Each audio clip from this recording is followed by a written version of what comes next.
emergency order and disaster declarations were over, and then moments later issued brand new declarations of emergency and disaster, extending them through the 28th of May, leaving a tremendous amount of people confused because the law reads that she has to get approval from both houses of the legislature. Constitutional crisis? Maybe. Joining me now is Ronna McDaniel, the chair of the Republican National Committee from Michigan. Ronna, welcome back, as always.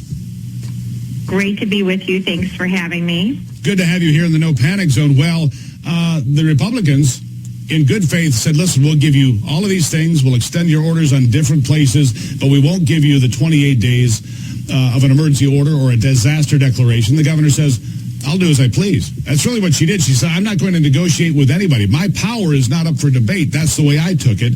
What are your thoughts as a Michigan native? Oh, I think Governor Whitmer right now is an example of failure of leadership. She has not conducted anything in a bipartisan way. She's not created advisory boards. She's not reached across the aisle. And we can see other governors across the country who are working with the other party, who are creating advisory boards, who are listening to concerned citizens. And Gretchen Whitmer has taken power to the nth degree and said, it's my way or the highway. I don't care about your concerns. I don't care if you're elected. Everything that I say goes, and I don't want to hear it from you. And it's really frightening to see our governor so unwilling to listen to anybody else's point of view. She's unconcerned about the law, it seems, because it's pretty clear now. They may be able to call this a loophole, but the intent of the law is clear. If you want to extend a 28-day emergency past that time, you have to have the blessing of the legislature, House and Senate. And currently, one of the big problems here in Michigan, 1.25 million newly unemployed in the last 5 or 6 weeks, as you know, Ronna. Thousands of people cannot get through to the unemployment lines. Thousands of people. It takes hours, days. They call day after day. They can't get through.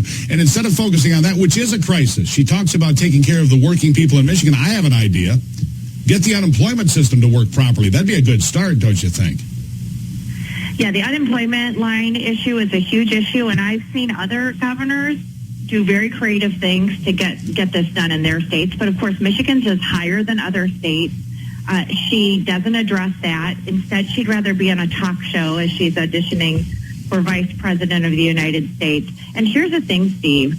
The legislature is saying this can be a regional fix. You don't have to treat Ottawa County the same way as Wayne County. Why don't we talk about this? Let's sit down. Imagine if Donald Trump said right now, I don't care what Congress thinks. Nancy Pelosi, you have no role. It is all me. I have the total authority. It would be a disaster. And Gretchen Whitmer would be the first one criticizing him. But she is doing the exact power grab that I think she would criticize if a Republican were doing it. No question. So here's the problem. And it's not just Michigan. I'm seeing counties in California saying, we're not extending the lockdown. I'm seeing counties in North Carolina saying, we're not extending the lockdown. I expect that could happen here in Michigan soon. The point that I'm getting at is you have quarantine fatigue. People are like, we're in places that don't have many cases. We don't think that the COVID-19 has turned out to be anything near like what we were warned it was going to be. And so we're ready to move forward with our lives, mindful that we take care of ourselves as adults do. And so I guess my question is, how long until you start seeing this all over the country? Because in Wisconsin, you've got the same problem. In Pennsylvania, you've got the same problem. In North Carolina, all these Democrat governors, save one in Colorado, seem to want to enforce longer, stricter, more draconian measures every day, Ronna. It can't last. It can't. And, we have hospitals right now that are actually laying people off. The legislature is saying, let elective procedures start back. We have empty hospitals around the state, and we're actually laying off healthcare professionals. This is frightening. She's deemed abortions as life-saving, but she won't let you go get a mammogram. I mean, this is a political, subjective determination from her. She won't share the data that she's using to make these determinations. If she were a true leader, she would get on TV. She would say, let me be transparent. Here's the data. I'm going to meet with Shirkey and Chatfield. I'm going to hear with them, and we're going to come out with a bipartisan plan. That would help our state tremendously. But she's not that type of leader, unfortunately. Not happening. Ronna McDaniel here, RNC Chair. I want to shift gears real quickly for a couple of minutes here because I'd be remiss if I didn't say Look at everything that's coming out in the FBI with James Comey, Andrew McCabe, the whole Michael Flynn case. The truth is tumbling out now, and it is unsettling to see that there was a set play to take down Michael Flynn, and the big play, of course, was targeting the President of the United States, Donald Trump. What do you make of everything you're seeing and hearing right now? Well, I hope people are watching this, because to see what the FBI did to Michael Flynn, to see notes written in the margins saying, let's try and catch him in a lie and we're going to entrap him. Somebody who's served our country, who's been a general, you don't think these things can happen. You know, people talk about these things, you think, not in my country. It just happened in our country, and the media is not covering it.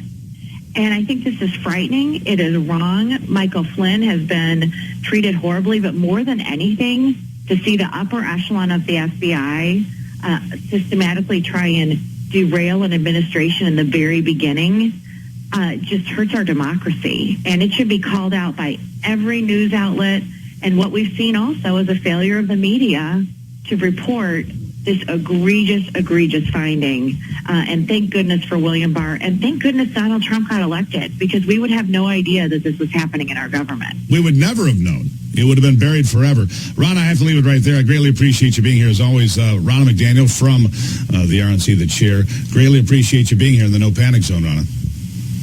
Thanks for having me. Thank you. It is a Friday.